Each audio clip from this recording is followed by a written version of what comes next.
ഇതാണ് ഗൈസ് കക്ക. ഇത് ഞങ്ങൾ വൈക്കത്തിന് പോയപ്പോൾ കണ്ടതാണ് കേട്ടോ. കുറേ കക്കയുണ്ട് അവിടെ. ഇത് ഒരു വലിയ പുഴ ഉണ്ടോ. ഇത് ഞങ്ങൾ 4 പേരുമാണ് പോയത് കേട്ടോ. അതേ വലിയൊരു പുഴയാണ്. നമുക്ക് അവിടെ കുറേ കക്കയൊക്കെ പെറുക്കി വെച്ചിട്ടുണ്ട്. കുഞ്ഞു കക്കയും വലിയ കക്കയുണ്ട്. ഇതാ ആ കുളത്തിലൊക്കെ കിടക്കണം നിങ്ങൾ കണ്ടോ. ഞങ്ങൾ വൈക്കത്തിനാണ് പോയത് കേട്ടോ. ഇതേ ജീവനുള്ള കക്കയാണിത്. ഇതേ എൻ്റെ കയ്യിൽ പിടിച്ചേക്കുവാണ്. കുറേ അവിടെ ഉണ്ടായിരുന്നു കേട്ടോ. ആദ്യക്കൂട്ടിന് ഒരെണ്ണം എടുത്ത് എറിഞ്ഞ് കളയൊക്കെ ചെയ്ത്. പിന്നെ ഞങ്ങൾ കുറച്ച് നേരമൊക്കെ അവിടെ നിന്ന്.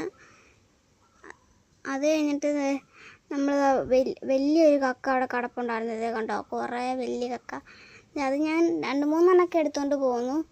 ഇത് മണമൊക്കെ ഉണ്ട് കേട്ടോ. നല്ല മണമൊക്കെയാണ് അന്ന് തോന്നുന്നു. അപ്പോൾ ഇതവിടെ വലിയ കക്ക കിടപ്പുണ്ട്. അപ്പോൾ അത് കണ്ടോ.